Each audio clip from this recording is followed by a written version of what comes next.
Welcome back to day 3 out of 5 on our mini-series on how to heal from people-pleasing. I'm really excited about today because we'll be talking about strategies to make saying no feel easier. When it comes to people-pleasing in general, I feel like people-pleasing causes us to react in 2 really big and noticeable ways. Number 1, we agree to things or stay silent when something doesn't feel good for us. And number 2, we avoid situations where we feel the pressure to keep other people happy or do things we don't want to do. So in this video, we'll be focusing more on the first category of things. And again, what for a lot of us is the most daunting part of healing from people pleasing, which is strategies to make saying no feel easier. For many people, myself included, saying no can feel deeply uncomfortable and threatening and overwhelming. This is where our video from yesterday on reconditioning your nervous system is such a helpful place to start, because what we're trying to do with learning and practicing saying no and standing by our no is reconditioning our nervous system to feel more secure in the face of conflict and while we're saying no and setting boundaries. So this is practice. It can feel like hard or scary work, but I want to see if we can approach saying no in a gradual and gentle way. And as you're doing this, we'll talk about different phases of saying no, different phases of healing. While you're moving through these phases, you can still keep yourself safe by limiting the amount of time that you're spending with people or in places where you have a hard time saying no. With that, I'm going to break down saying no into 4 phases of healing. And the first phase of healing starts with you. All healing work begins here with your relationship with yourself and building a more loving and trusting relationship with yourself. This is the longest phase of healing. To me, this phase is lifelong. And in my life, I know healing from people pleasing, it started with taking more intentional time alone again. And I needed that time alone to figure out how I was actually feeling, because I'd been so disconnected from that. And then from there, it's like, okay, what are the needs behind this feeling? Like, why is this feeling here? Every feeling has a purpose and a reason. What is it trying to tell me? So in this process, the first person you're practicing saying no to is yourself and things that don't truly feel good for you. So this can even be in your free time.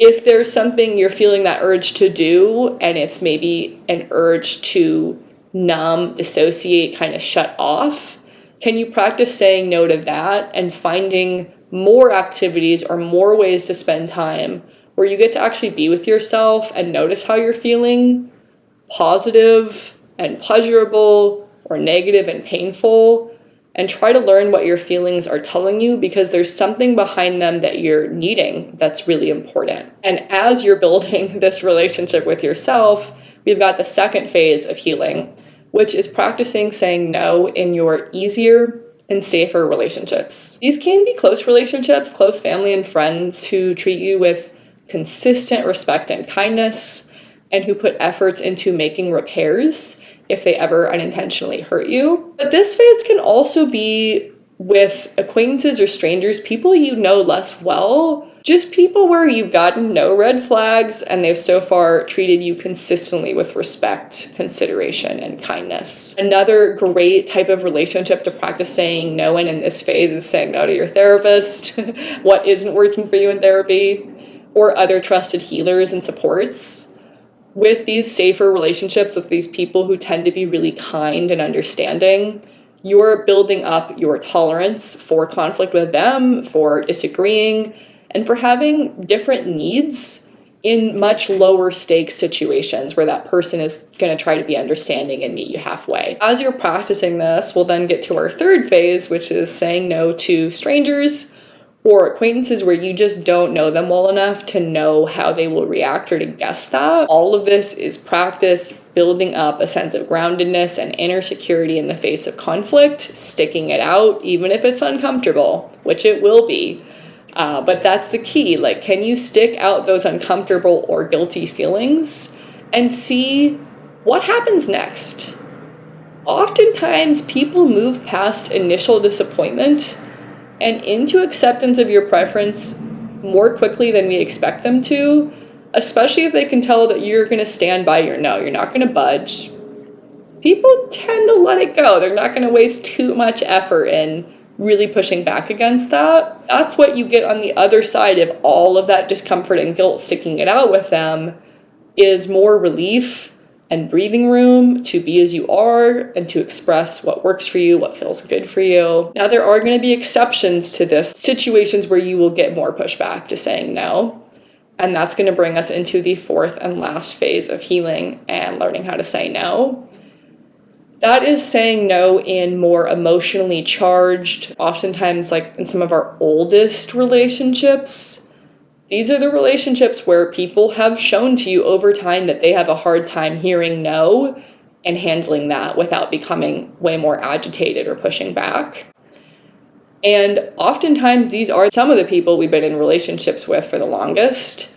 Just because someone should know and support you more than anyone else doesn't mean you actually feel safe and respected by them. Again, this is the phase of saying no where you can expect pushback. This is the most challenging phase of this healing process, and it's why it's so important to get all that practice so you can feel as prepared, practiced, grounded, resourced as possible.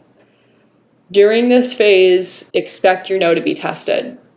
A lot of the times, if you tell someone no and they aren't respecting that, their pushback may not be coming from like genuine ill will against you. Oftentimes, it's more coming from a reaction of fear from that other person, fear they have about you or the relationship changing, which often triggers like fears of abandonment, betrayal, being left behind. So that's going to bring up some really big questions in these relationships.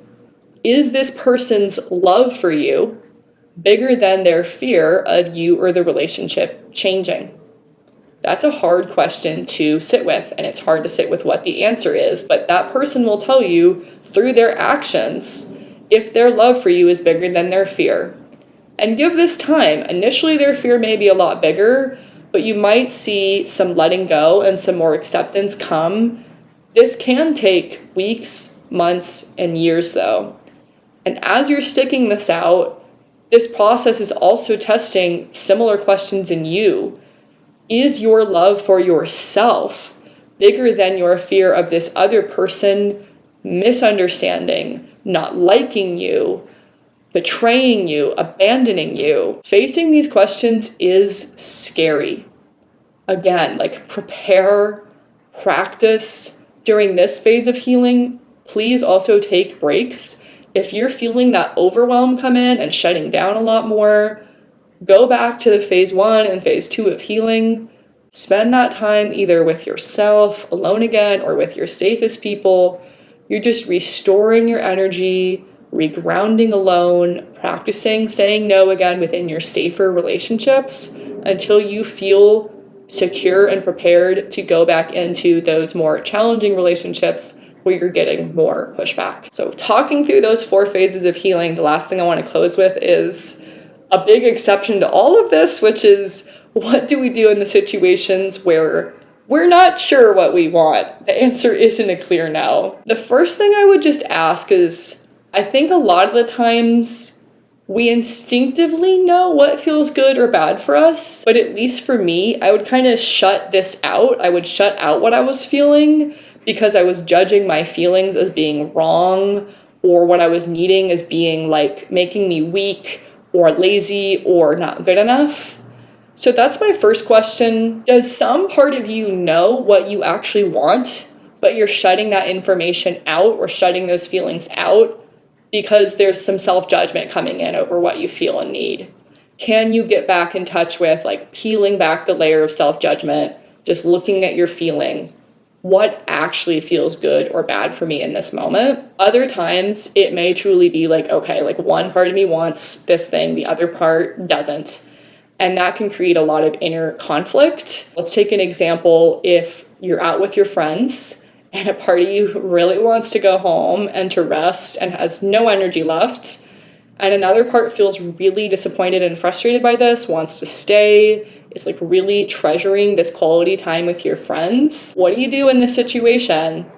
I think what I'd ask you is, when you reach this kind of inner conflict, most of the time, what part of you usually wins? For a lot of us people pleasers, at least for me, I was conditioned to stick it out for way longer than I usually wanted to, and my automatic tendency was to stay in a situation and to only leave when I really, really needed to leave. So if this resonates for you, or you feel like you tend to stick things out for way longer than you should, for at least a period of time, I would try out the strategy.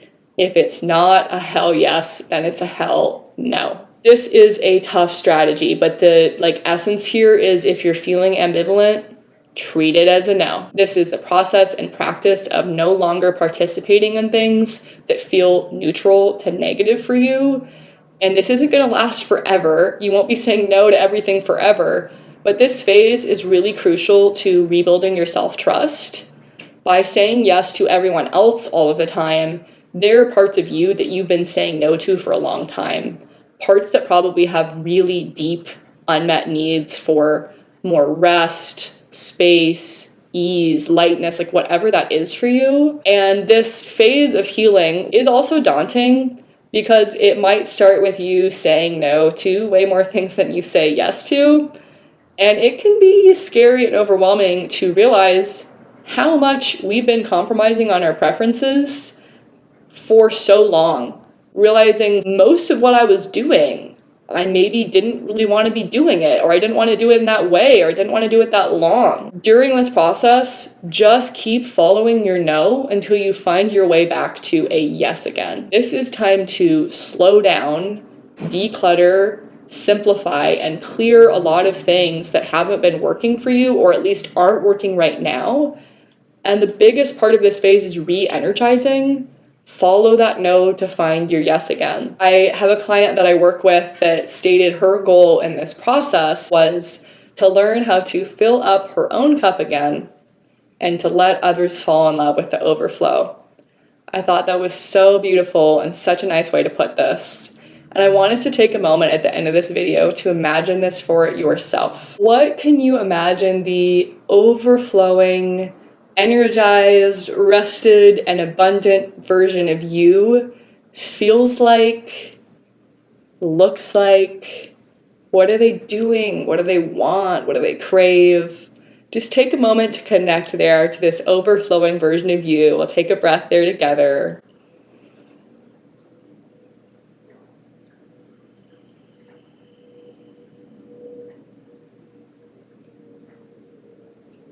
And tuning in to that overflowing and abundant version of yourself, just ask yourself, what does that overflowing version of me feel, want, and need right now? And just start there.